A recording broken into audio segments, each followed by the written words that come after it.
Hey friends, this is Lynn from Right For You, and we are back with doing the checklist for starting your podcast. And this week is part 3, choosing a host for your show. So last week for part 2, we talked about evergreen or episodic, which one should you do? And we also talked about solo or interview. So this week we're going to talk about choosing a host. Now you might be saying, well, Lynn, obviously I'm going to be the host because it's my podcast. And I don't mean like the host isn't the person that's speaking. I mean your host as in what platform or what program are you going to put your audio into that is going to publish your podcast? So, and it's all scheduled out. So when you're choosing a host, there are several different hosts out there. There's Libsyn, there's Podbean, there's Buzzsprout. I believe Himalaya is a host. There's Anchor. My general piece of advice for people is, I know people sometimes don't like to spend money on podcasts, but you have to think of it as at least a hobby. We spend money on our hobbies, right? Like golf, or if tennis is a hobby, or if art or sewing or knitting is a hobby, right? You have to spend money on materials, right? We're not going out and growing that sheep and taking the wool and making thread. No, we're going out and buying the wool and thread we're using for the sewing and the knitting. So you're going to have to invest some money at some point. I would definitely put my money, if you're going to put it in one place, put it into a good podcast host, because a good podcast host is going to be reliable. They're going to get you help when you need help. And there's not going to be a lot of glitches on the platform, because when there's a lot of glitches, then your podcast doesn't go out as scheduled. And then your listeners are stuck wondering why you don't have a scheduled podcast. Okay. So for a podcast host, I tell people, don't pick platforms that are completely free. Every one of those platforms that are completely free have gone out of business. And then what happens, right? So say you've posted 10, 20, 30, 40, 50 episodes, and all of a sudden your podcast host is gone.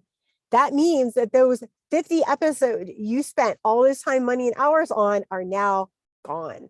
So they may or may not be published. You don't know, because they just went out of business. So then you have to republish all of those on another host. And that is extremely time consuming. So doing every service for free isn't a good business model. If it's a podcast service that has a free service and a paid service, I would say that sounds fine, but don't ever go with, is my advice, don't ever go with anybody that's completely free, because they're either taking your information and selling it because they need to make money, right? Because they can't pay their employees or themselves, and nobody lives for free in the modern world.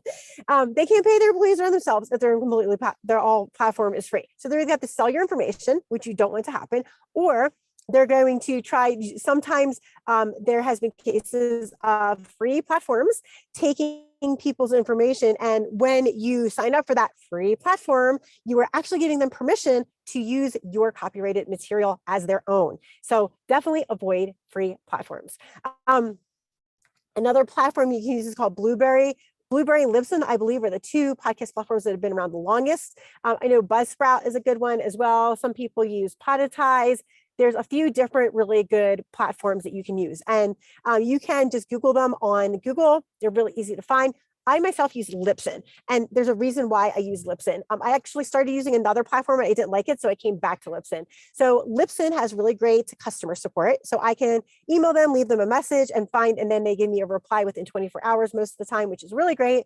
And it's very fast. And they have, when their destination scheduler, you can put it on like 15 different destinations, all from Libsyn. So it's super easy. When I go in to schedule my podcast in Libsyn, I just go in, I upload my audio, I schedule it.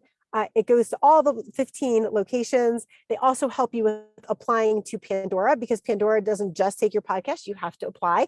And they can also help you with applying to Amazon and Audible as well. So they're really, really super customer friendly, and it's really inexpensive. I think their basic plan starts at like $5 a month. If you're doing a weekly podcast though, you'll definitely want to upgrade to their $15 a month program. You can also get a free website with Libsyn, which is a really great bonus if you are starting out on a no budget, and you don't want to spend a lot of money on a website, but you need a website for your podcast, like I talked about in part 1 in the starting your podcast, then Libsyn would be a great choice, because they offer a very simple, basic, but it is still a website for your podcast. I think it's like $2 a month or something really cheap, or it's free. I can't remember. But anyway, it's super cost effective. And it's a great way to start off with your podcast. And then you can always move it to a WordPress, a Weebly site, or something bigger later on. All right. So that is part 3. choosing a host for your show. And, a lot of places offer free demos. So definitely check those out and play around with them and see which one you're just most comfortable on, and definitely make sure they have paid options. If you don't have paid options, stay away from them. But I hope you enjoyed this video. I hope it helped you with your podcast production. If you need more help or you'd like more information or an hour of consult on my time, we'd be glad to help you. Go over to writeforyou.me and go click on the contact tab, and there is a button for a 15-minute complimentary consult. You can jump on my cloud calendar and pick a time that works for you.